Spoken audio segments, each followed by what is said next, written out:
And some really startling things happened during COVID that we want to share with you, some good and some bad.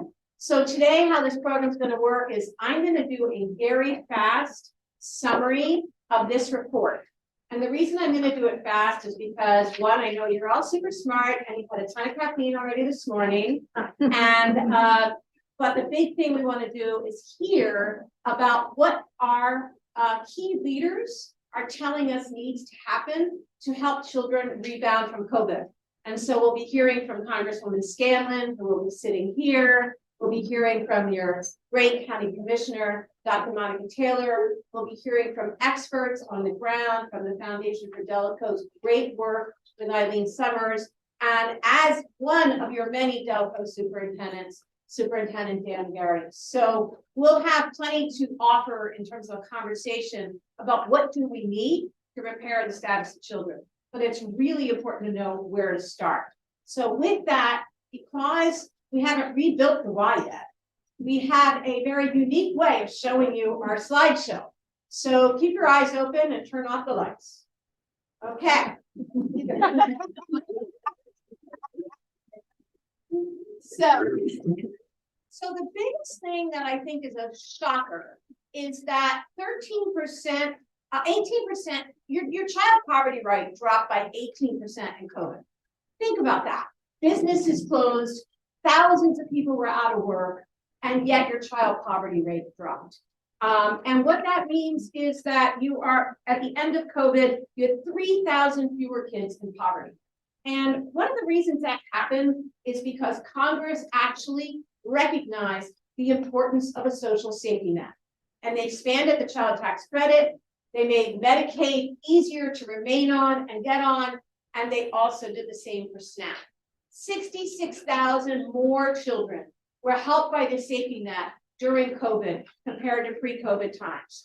So next slide. So there, as you can see, 10,000 kids added to Medicaid, 27,000 kids added to SNAP. And this is the big number, 29,000 families given extra financial help so they can stay above water. Next slide. So one of the things we take away from that, that's the most important lesson of COVID, is that good public policy for kids actually works. We know getting children out of poverty is important. And what we saw is that the federal government knows how to do it. It needs the will to continue it. Next slide. Now, there's some other details that we learned during COVID. One is that 1,900 adults in Delaware County perished. Fortunately, no children are known to have died from COVID, but they lost parents, they lost grandparents, they lost aunts, they lost uncles, they lost older siblings. So those children are still grieving. And many children are still dealing with the anxiety associated with COVID, and we'll go into that a little bit. We also know that you guys in Delaware County did a great job vaccinating your children. Look at this. Statewide, 34% of families were vaccinated. In Delaware County, 51%. I want to give a shout out to Rosemary Hall, to Dr. Monica Taylor, that made sure that we got children vaccinated. But what we know is still 49% of the kids need to be vaccinated. And let's look at who they are. So what you see here is that the largest share of children that need to be vaccinated are white kids, right? But the largest share by race of kids not vaccinated are those of children of color, with nearly half of the children who are African-American children in Delco still not vaccinated. So this is an important challenge for the county. And believe me, the anti-vax impact in the county has been dramatic. Although I want to say Delaware County is one of the few counties in the region, or the only county in the region, that did not have fewer kids show up for school with their traditional vaccinations as a result of the anti-vax campaigns. In Montco, Bucks, Chester, and Philly, we saw more kids enrolling in school without traditional vaccines, not even COVID vaccines, as a result of the anti-vax sentiment. But there's a lot of vigilance that we need, and we'll talk about that. As I said, kids were really, really nervous about COVID, and kids were home. And there's a little small state phone line called Safe to Say. It was set up to really deal with kids who were bullied. And during COVID, the calls to the state Safe to Say hotline doubled for the share of children calling from Delaware County who said that they wanted to kill themselves or do self-harm. This is how troubled children were during COVID. And there was some good work done in the county about mental health during COVID. We'll talk about that in a second.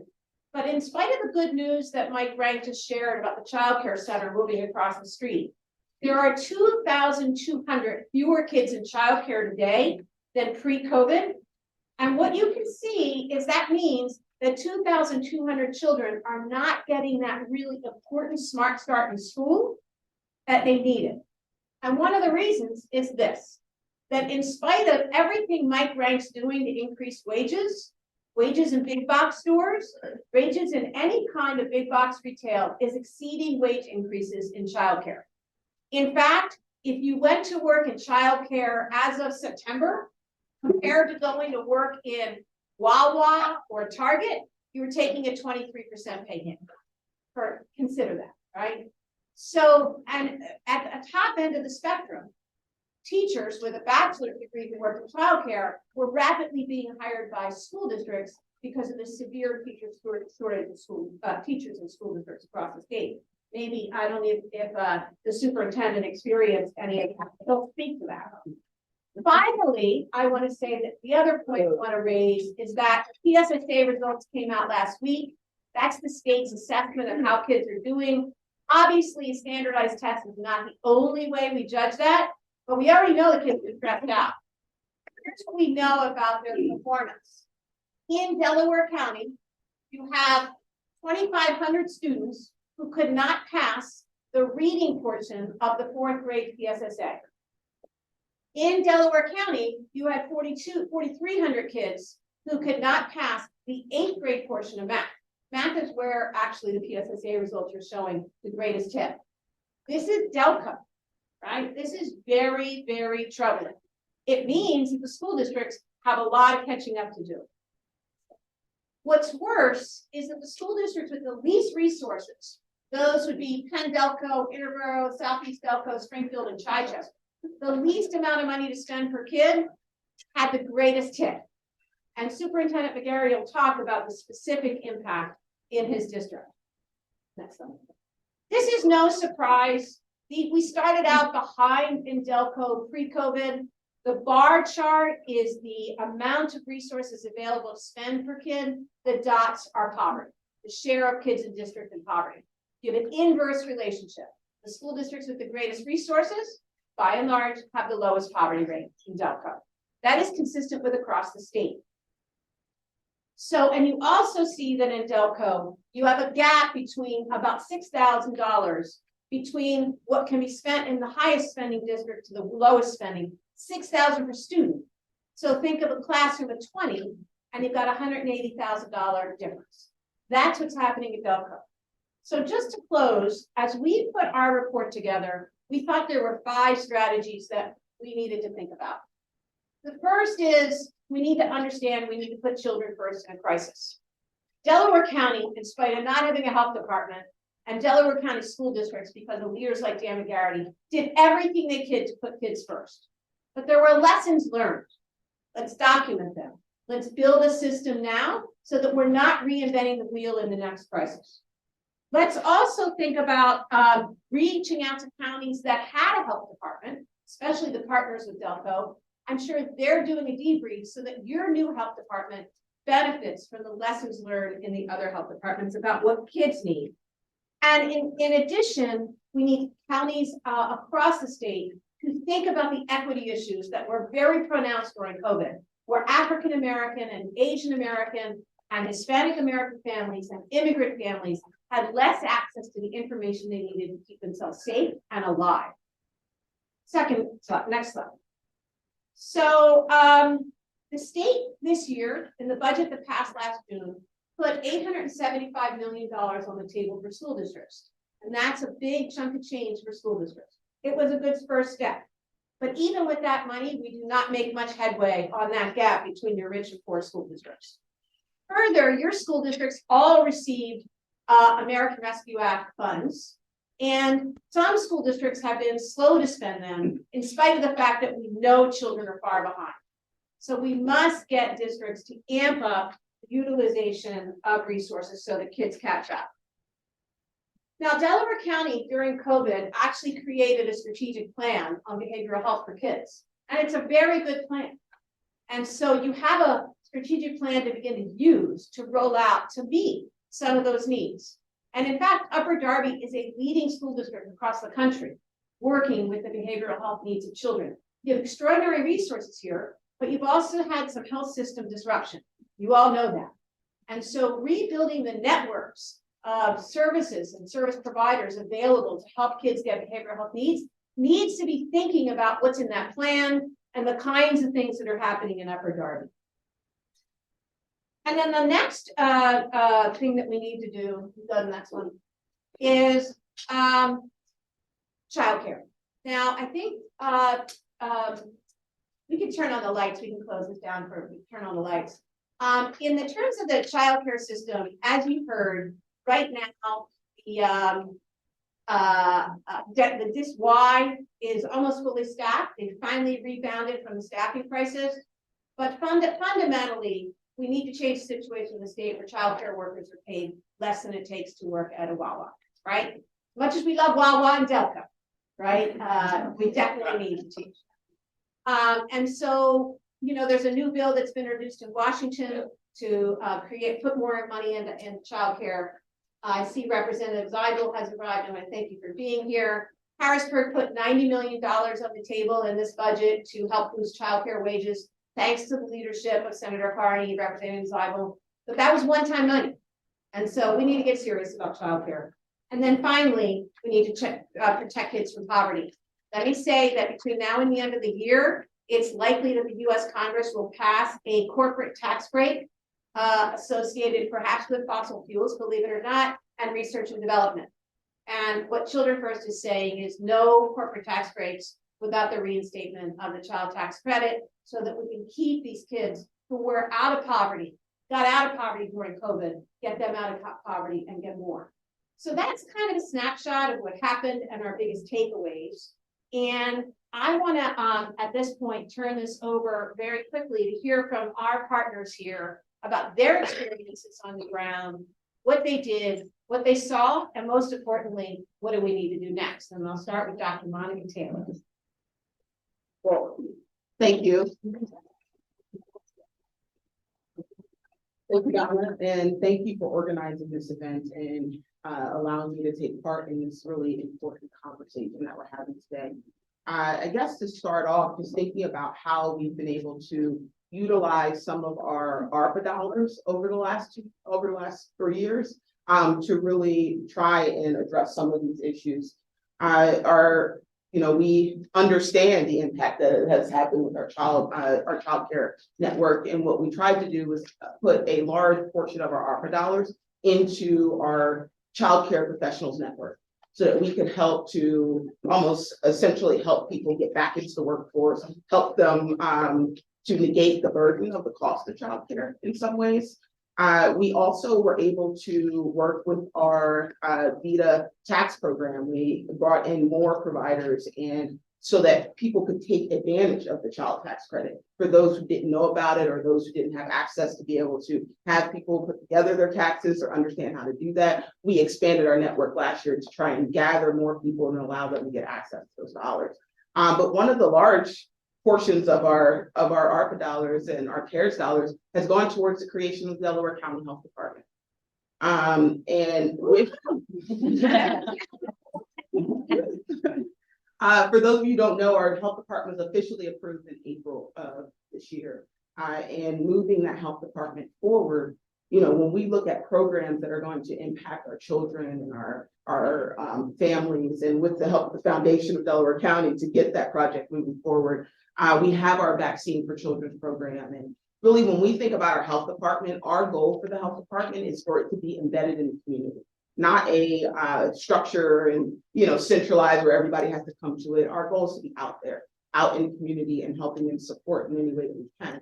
And with our Vaccine for Children's program, our goal is to really work with our school districts to go out, be in those districts, offer those vaccines when we can, and where it's needed the most.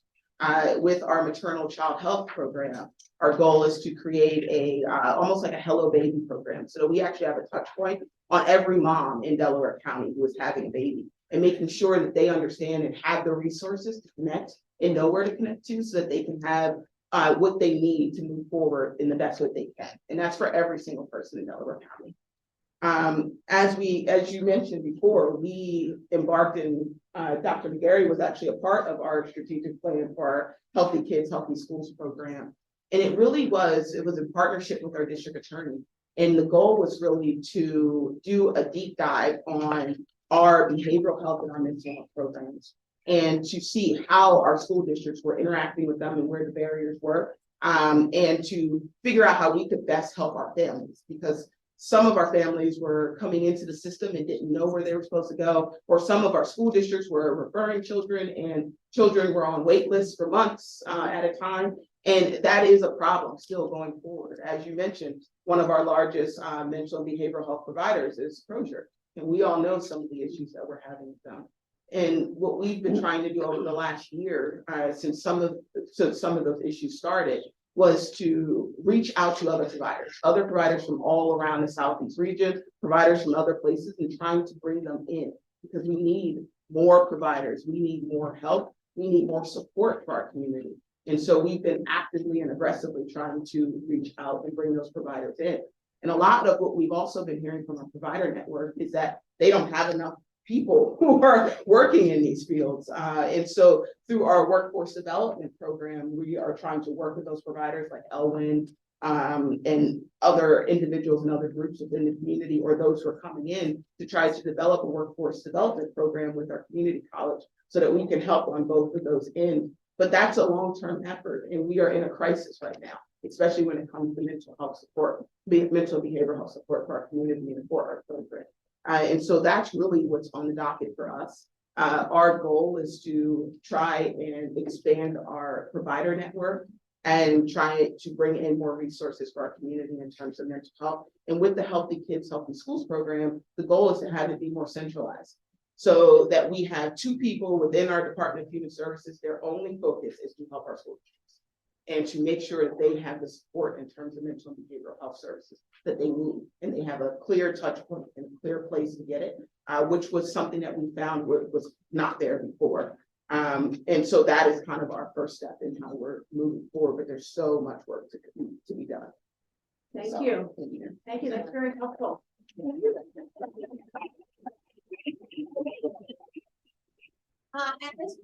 We are also very grateful that the great Congresswoman Mary Scanlon is here with us today. And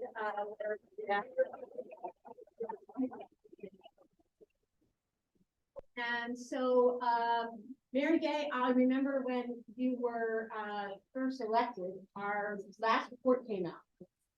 You were referencing the important data that we had released. And we're really eager to hear about a little bit about what happened in Washington and what you guys did, and then what's next. What do we do to help our kids? Okay, well, thank you so much for having this event today. And you really segued right into my first point, which is we're really, really grateful to Children First for producing the 2019 report just before the pandemic, because it provided us with this really astonishing benchmark of what families in our region needed and some of the things that we could do to address them. So that report in 2019 was entitled Underwater, and it detailed how and why typical families in Delaware County were unable to meet the basic costs of raising children, whether healthcare, housing, food, medical care, and childcare. So this report provides a nice counterpoint that we can look to. So it puts numbers and context on what we've seen over the past few years and why it's even more urgent today that federal and state resources are brought to bear to meet the current and future needs of children in Delaware County and across the country. So children in families at the lower end of the economic scale have always struggled to get education and healthcare and mental health care. But the pandemic disproportionately impacted low-income families. But as our new report rightly shows, the bright spot was the emergency spending that we were able to put together in the American Rescue Plan, and particularly the expansion of the child tax credit, which raised about 4 million kids out of poverty across the country and 3,000 kids right here in Delaware County. So in early 2021, my Democratic colleagues and I in Congress acted to pass the American Rescue Plan. This was done as part of the reconciliation process.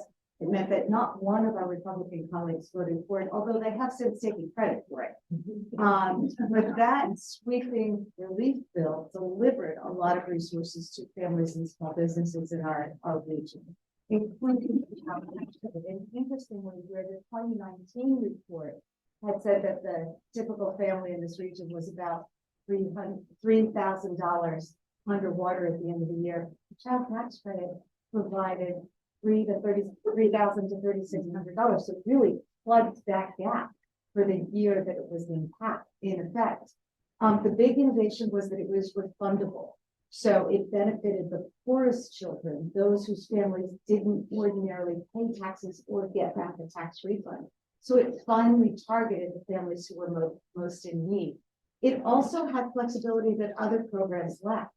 Families could target that cash to the things that were greatest need for their family, whether it was heat. Most of them used it on food. It was sometimes used for transportation to help people get to and from the job. But so it gave families a little bit of breathing room. The problem is it was a temporary expansion. It expired at the end of last year. We had a great real-time experience for a year and proved that it worked. But now we need to continue it. Judith Levin, the director at Temple University, their public policy lab, she said, the cut in the CTC, its failure to continue this year, has had devastating effects.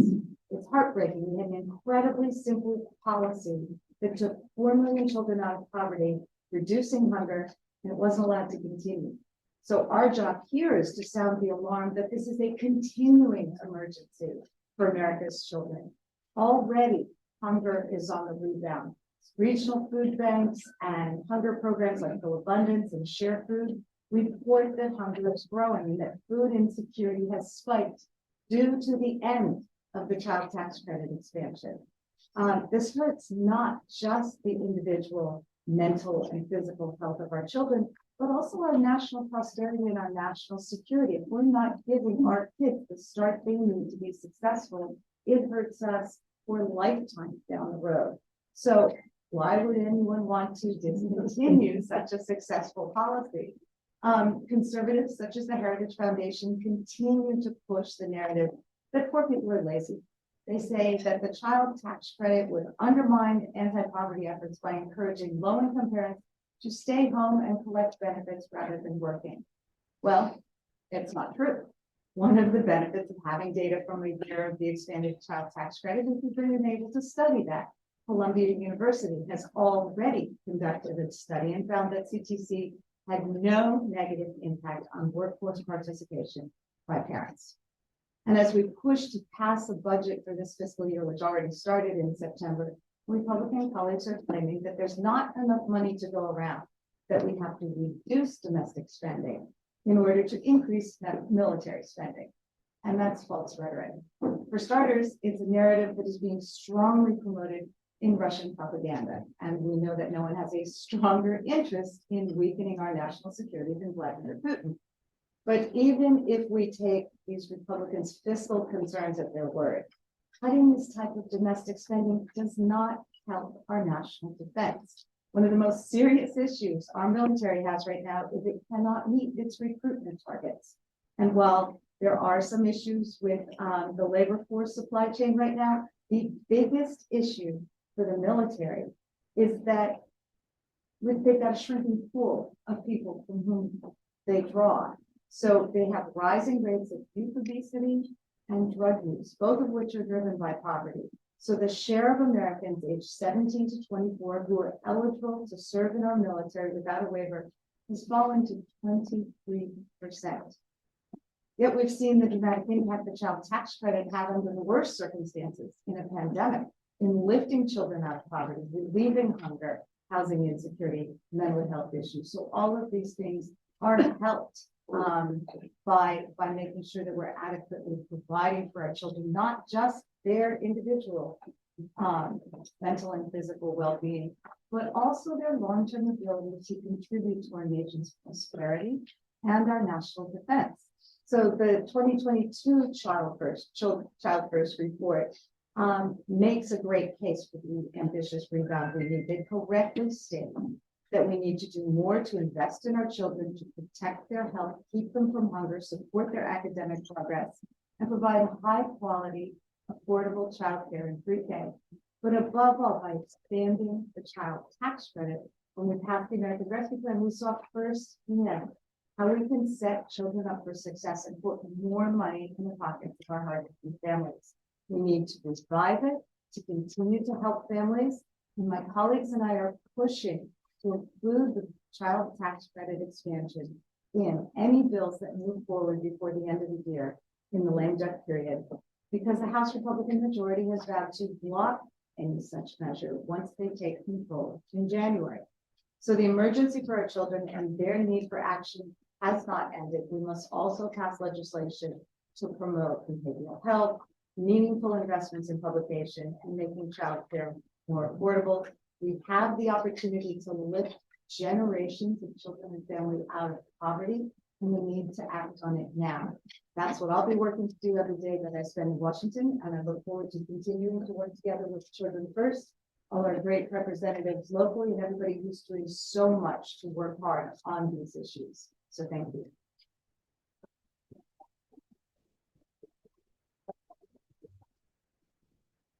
It's very refreshing to think that improving the lives of children would decrease the influence of Russia in our country. So I'm very patriotic. I really love that call to arms.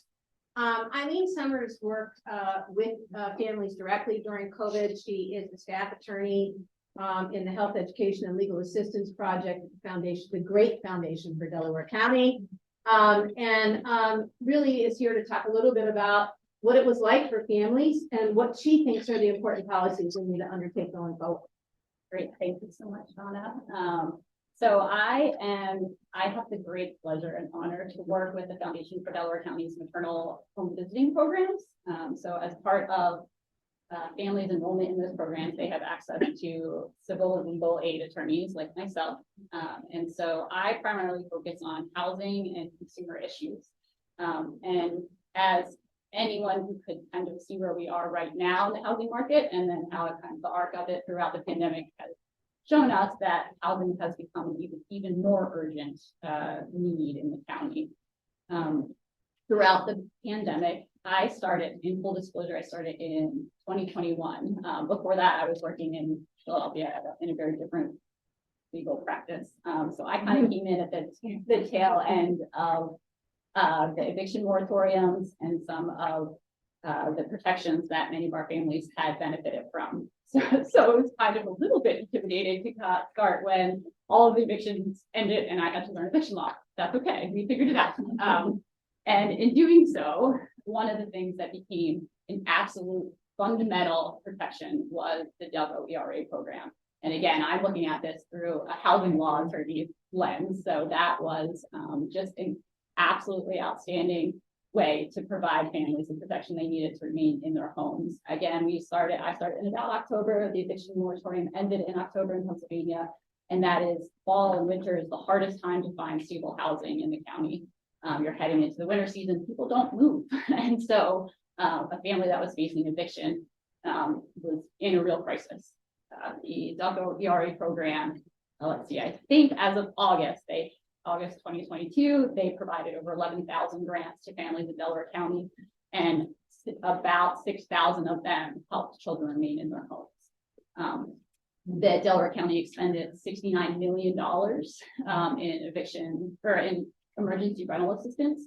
And that was just astronomically higher than lots of our counties throughout Pennsylvania. The county council and the folks that helped implement that program should be very, very proud, because I am so grateful. I got to see the families who saw their grant come through when it come through in tears in court, because they didn't have to go anywhere, and they had some breathing room for 3 months going forward. I think my first piece I did last year was with a family who was facing eviction right at the holiday season.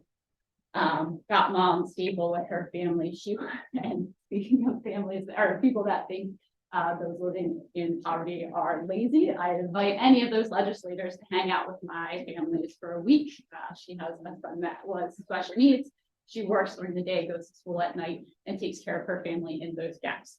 And so even all of that, she fell behind on rent because many of our families work in jobs that don't provide paid time off. They don't provide a stable schedule. So and if they're not there to take the hours while their kids are all home from school and virtual learning, they miss those hours and they fall behind on rent. And then what do you do?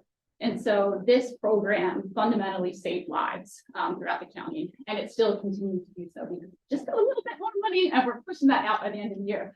And so that mom was able to save her house, get 3 months breathing room, and she looked at me and said, "I think I might think about a Christmas present." And I lost it then, because it was just such a powerful moment. And what happens when good policy marries real world problems, and it fixed it for her.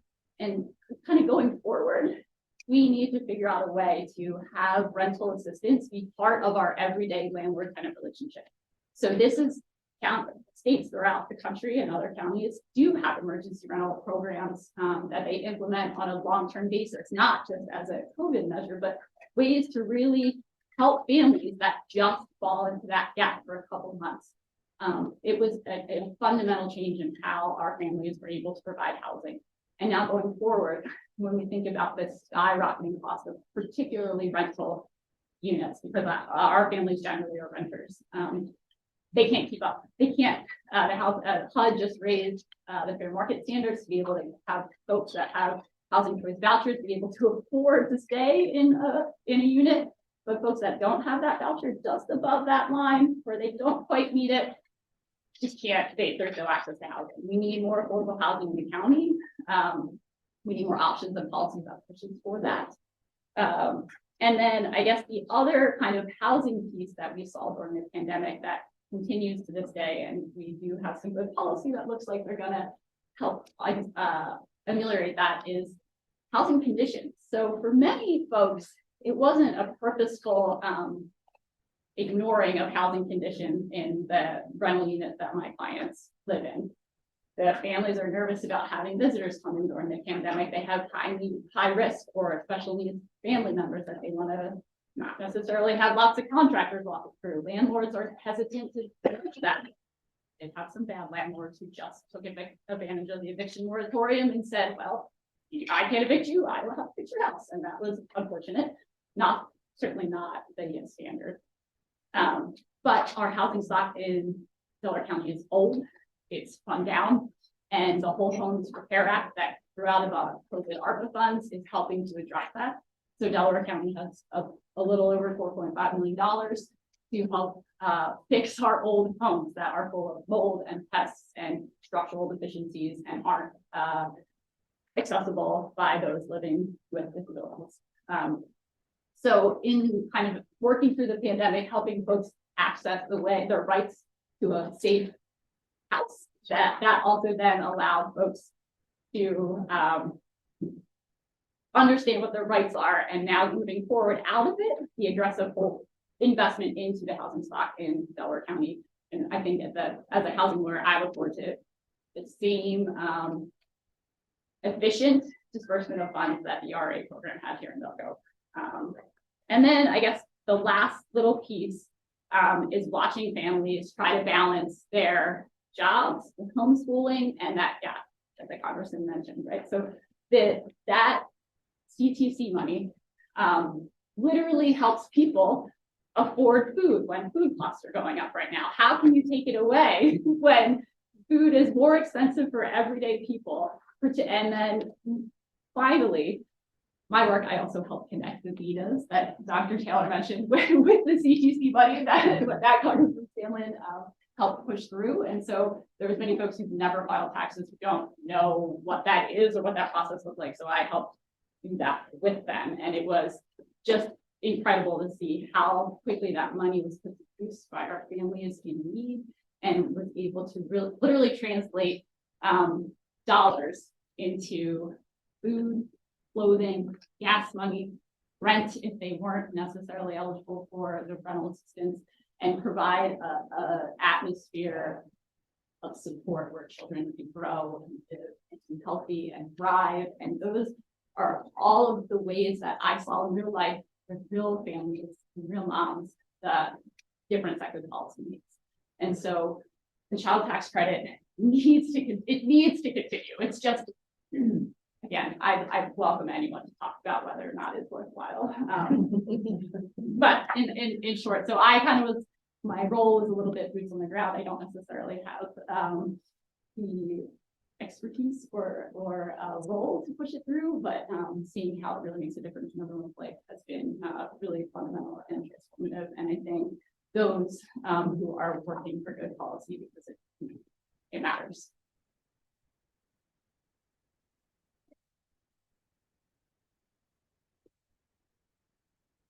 Wanted to add a quick side note. She talked about how well they were able to push out that eviction relief money here. Here and in Philadelphia and a couple other bright spots around the country did a really, really good job of standing up programs that actually got the money into not just renters' hands, but also landlords' hands, because that was the purpose, is to make sure that the system didn't collapse. But because they did such a good job here, twice, the federal government went back and said, okay, some people aren't using this money at all. We're going to take those people who aren't using it.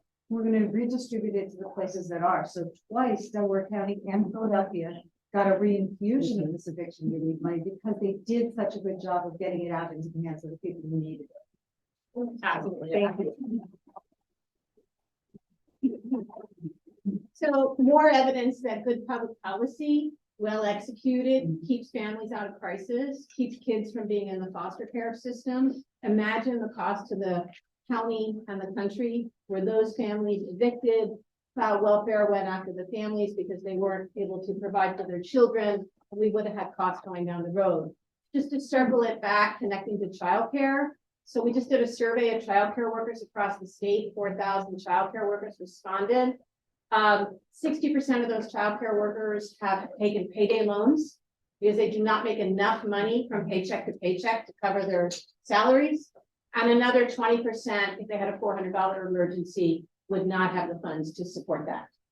So fortunately, I will say, because of the good work of our state reps and our state senator, Pennsylvania legislature also passed a bipartisan bill to put home repair funds on the table for the first time in the state. And I want to note that Representative Perry is also coming in. And certainly close to home for Representative Perry is the great superintendent of the Upper Darby School District, who will talk a little bit about what you saw and what you think we need to do. Yeah, Donna, thank you very much. First, I just want to say that anybody who's an educator or related to an educator in the room, thank you for raising an educator, and thank you for being an educator. The last couple of years have been difficult, so clap for those that are.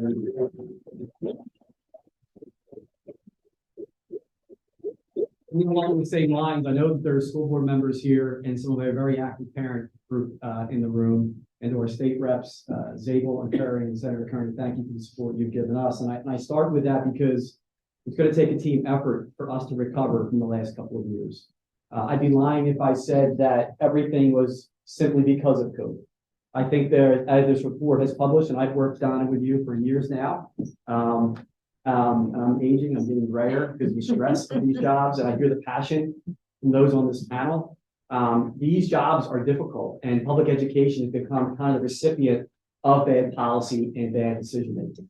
And what does that look like? That looks like foster care students, homeless students, a growing EL population, English learners in school communities, going without resources, going without support, yet teachers, principals, school boards, community members are tasked with the burden of taking on those responsibilities. And what happens when we do not put students first, we do not put focus on public education, it leads to animosity, resentment, and turmoil. School boards are at odds with their communities, at odds with their teaching staff, and then as a result, we see this tremendous turnover. The report clearly points out that this isn't new, that the lack of respect for public education, the lack of respect for funding of public education has resulted in a drastic drop in those going in the profession. So shameless plugs, I have my assistant superintendent for human resources back there. If anybody's looking to become an educator, I believe it's a conversation. But I do think one of the most important professions in this country, as evidenced by the pandemic, we were giving out vaccinations. We were running those clinics. We stepped up in every way that we could. And now, as I said to Governor Wolf just last year when he came to our school district, the new crisis that's in front of us as we get our way through this pandemic is staffing. And so my comments today are about emotional well-being, time, and human resources. Our students were suffering before the pandemic, and I want to be clear. As you see in this document, it's nothing to be proud of that the most diverse school districts in Delaware County are struggling the most. It should be championed that we're getting the most resources and the most support. But quite frankly, we can't meet the needs of all of our students. In Upper Darby, we have 96 different languages spoken. We have 1,700 English learners. We have over 2,400 students in special education. So when you add up students who need the most resources in one community, they're larger than most Delaware County school districts completely. We have over 3,000 students. That's not adding students in foster care, students that are homeless. And our teachers, our school board, and our taxpayers are carrying a significant load. And now we're looking at a school district that has still 31 teaching positions unfilled, primarily at the secondary level. Most importantly, in areas of special education, students in need of English learning support, math, science, significant areas that we want to see filled, and we can't. Why? Because much like this graph that PCCY and Donna put up on there, it's the new Hunger Games. And at no fault of my Delaware County colleagues, superintendents, we get along great. As superintendents in today's world, you got to survive too. Just like Mary A. Scanlon and Dr. Taylor and the school board. You've got to find a way to survive. So it's a competition. We're at odds with each other in the county competing for staff.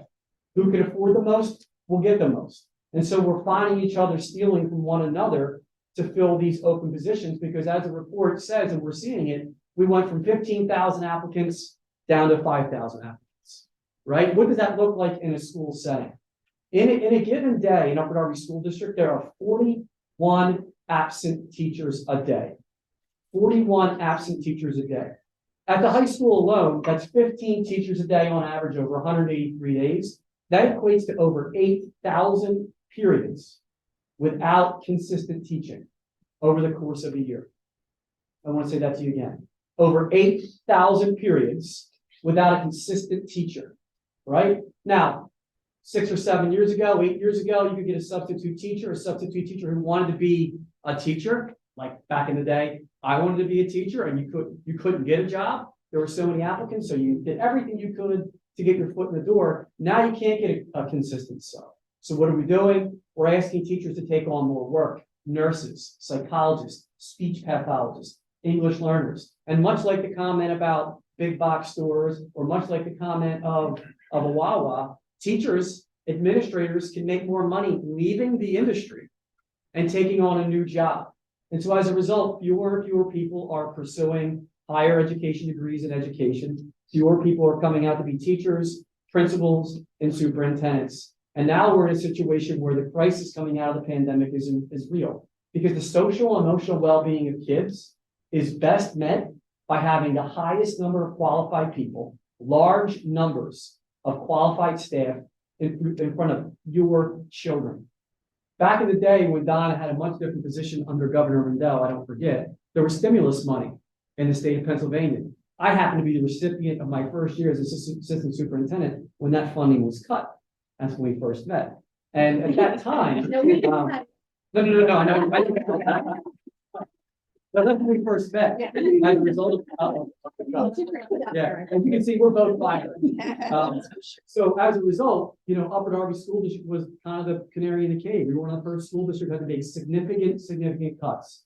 13 million, 12 million, $9 million in consecutive years of cuts. And as a result, all of those years of lack of funding, all those years of cuts were exacerbated by this COVID-19, this pandemic, because fewer people were training in the profession And now we got into a situation where social emotional well-being is at an all-time high. Our kids suffered over the last couple of years. And they continue to suffer because as we can't staff our schools, we're providing less resources to kids, less opportunities to kids. And as a result, they're acting out. We talk in Upper Darby School District because we're trauma informed that the new language that students are speaking is through behavior. Students express themselves through behavior. And we're seeing in Delaware County, not just in Upper Darby School District, I talk to my superintendent friends regularly, the number of students acting out throughout the Commonwealth and here in Delaware County is significant. And then we become a reactionary community.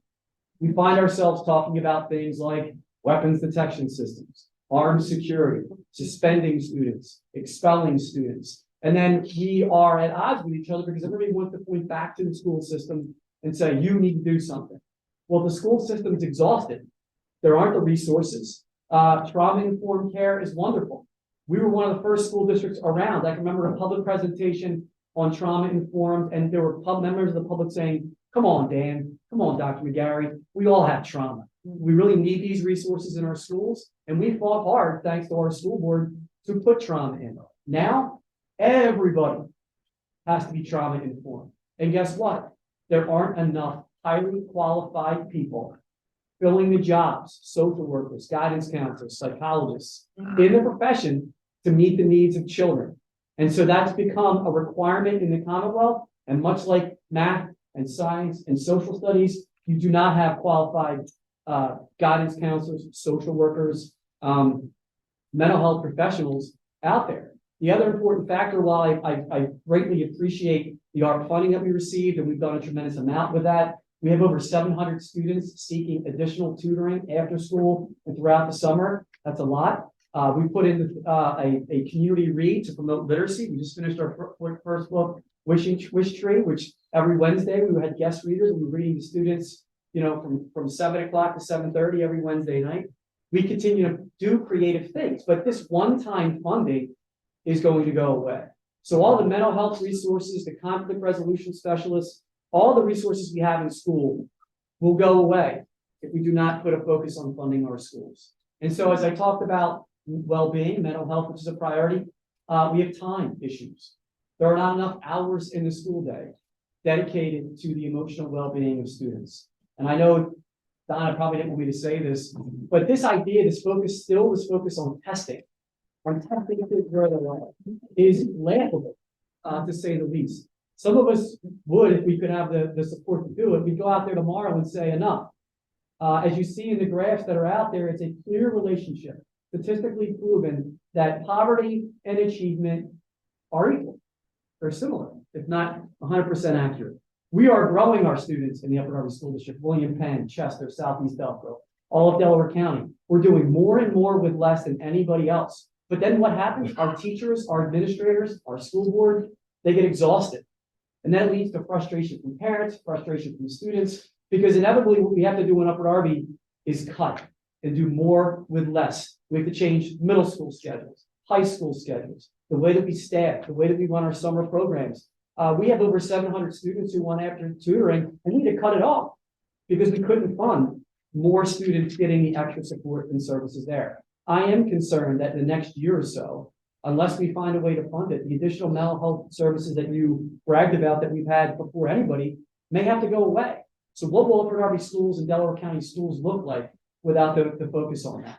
But yet I'm last Friday taking my tests to administer state testing as a superintendent, to take a series of tests to give testing each year. But we're focused on bringing kids in, taking a test when we know that we're understaffed. We know that we don't have qualified people in front of our children, and we're not the only school district in Delaware County facing that. Why don't we put good policy in place to focus on getting kids where they need to be, emotionally stable, feeling good about themselves, focused on where they're going to end up in the next couple of years, instead of misguided focus on a test. We know where kids are right now. We do our own testing, enough of our own testing in schools.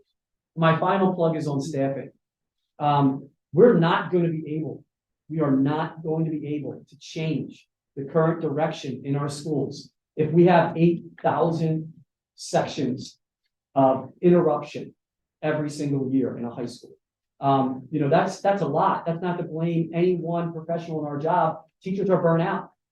Our staff members are burnt out. Our high school teachers are taking on additional sections every single day. That means they don't get a chance to prep. And oftentimes they are not getting their prep every single day of the week. And we're spinning our wheels. And as a result, what you'll start to see next are class sizes going up, changes in schedules, reduction in courses and course offerings, because we can't staff what our kids deserve. And so for the Delaware County superintendents, it's all resulting in frustration from student behavior. And as a result, without the right funding, without the resources, we become a reactionary profession. And then ultimately, history repeats itself. We'll be in front of our communities and our school boards will be up against it because it's too little, too late when it becomes budget season. And that creates this tension in all of our communities. And it's definitely in the most diverse school communities that are facing these challenges. And that should not be what this country is about.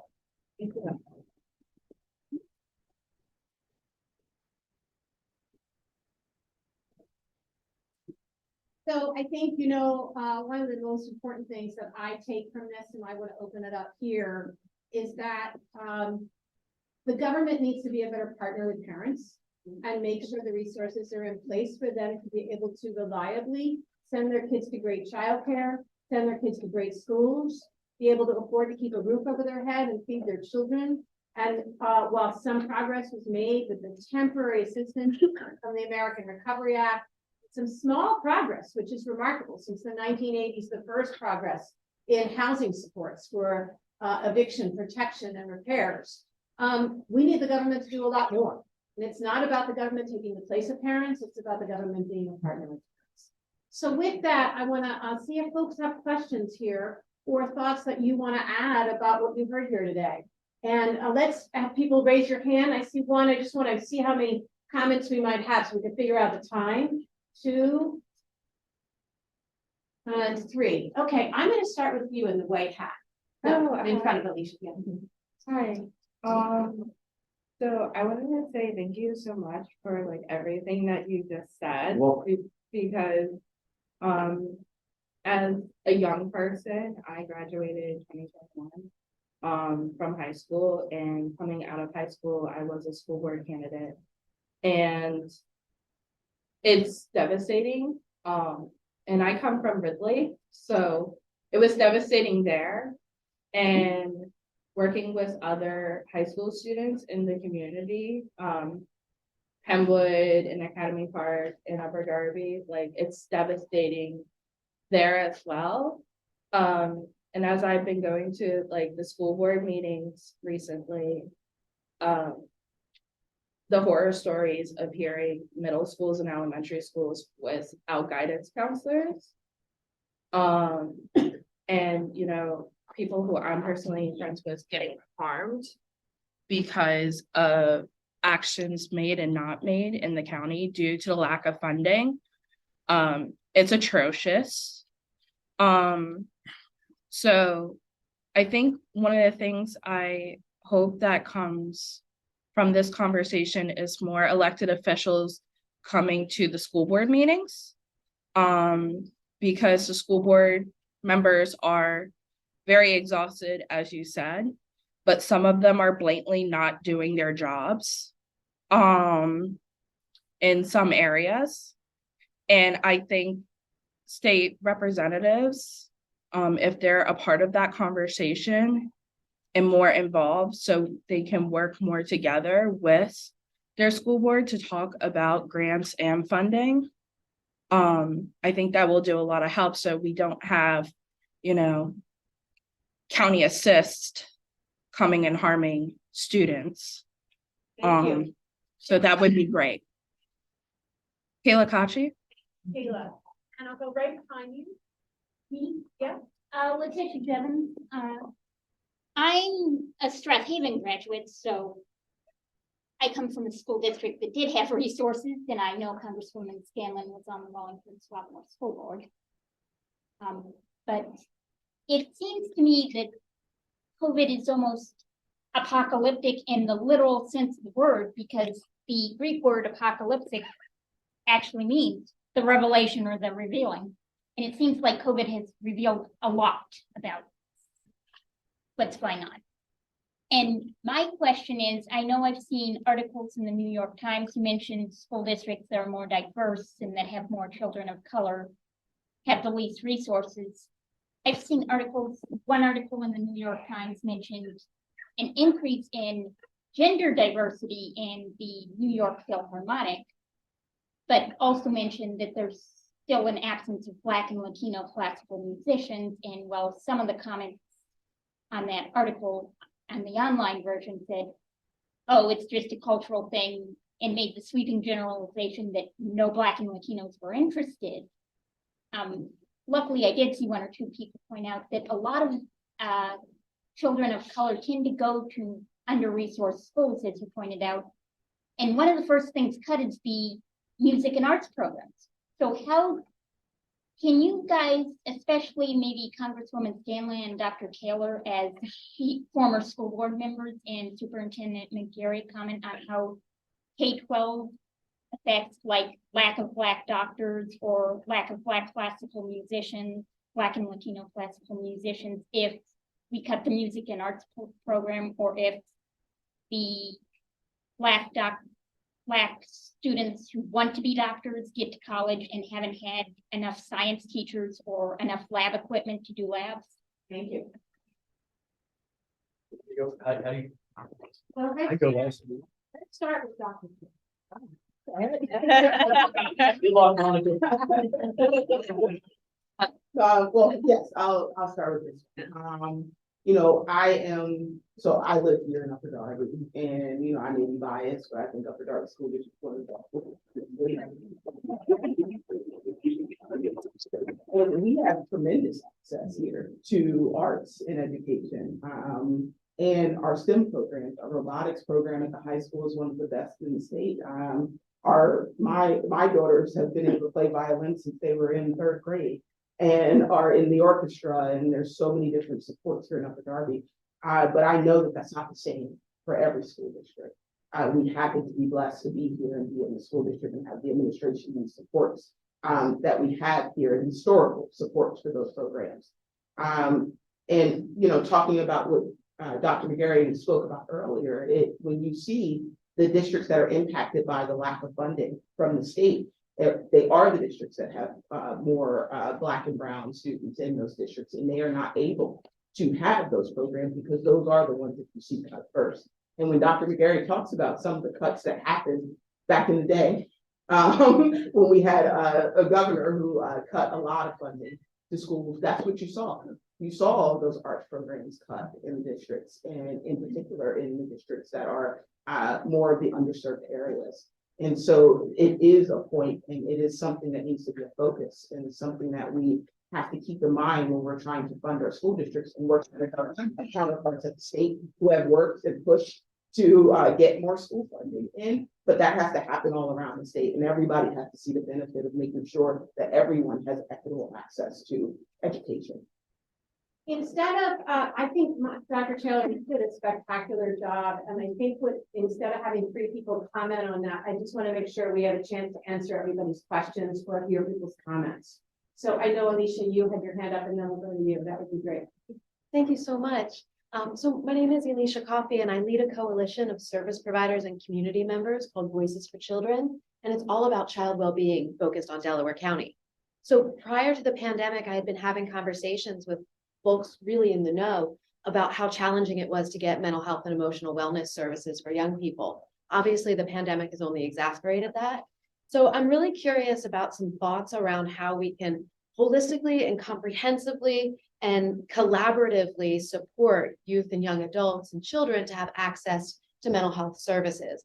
And folks are doing a great job in really siloed ways of trying to offer services, but there's not like a lot of warm handoffs or great referrals from one program to another or from one kind of siloed system to another. And so I'm always looking to experts and community members to hear more about how we can kind of have more of these conversations as a collective.